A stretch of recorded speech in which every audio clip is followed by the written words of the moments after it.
అన్ని కాయలుండి నీళ్లు కట్టి అన్నీ చేస్తే 1,00,000 వస్తుంది, లేకపోతే 50,000 వస్తుంది. హలో గైస్, చాలా రోజుల తర్వాత వచ్చాను. మళ్ళీ ఎవరైనా మిస్ అయ్యి ఉంటే ఒక కామెంట్ పెట్టండి. స్టార్ట్ చేద్దాం. ఈరోజు మొక్క కాల్ చేసి ఒక ఇన్సిడెంట్ షేర్ చేసుకుంది అనమాట.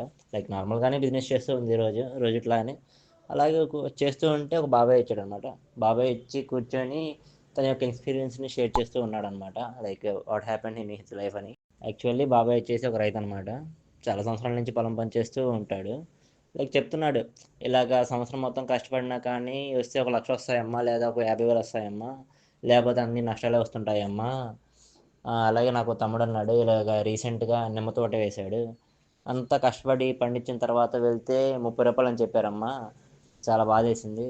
అలాగే పాలు కూడా కేంద్రానికి వేస్తుంటాము, 40 రూపాయల మించి 1 రూపాయి కూడా రాదమ్మా అని చెప్తూ ఉన్నాడంట. బాబాయ్ చెప్పింది కూడా నిజమే గైస్. ఎందుకంటే బయట నిమ్మకాయల కాస్ట్ వచ్చేసి పర్ కేజీ 90 to 100 ఉంటుంది. కానీ బాబాయిలకు పడింది వచ్చేసి 30 రూపీస్. నాట్ ఓన్లీ దట్, పాలు కూడా పర్ లీటర్ వచ్చేసి మనకి 70 రూపీస్ పడుతుంది. కానీ వాళ్ళ దగ్గర కొనేది వచ్చేసి 40 రూపీస్. ఏమో గైస్, గవర్నమెంట్ నుంచి పథకాలు ఏవేవో ఉంటున్నాయి, కానీ బాబాయ్ కష్టానికి తగ్గ రేటు దొరుకుతుందని నేను అనుకోవట్లేదు.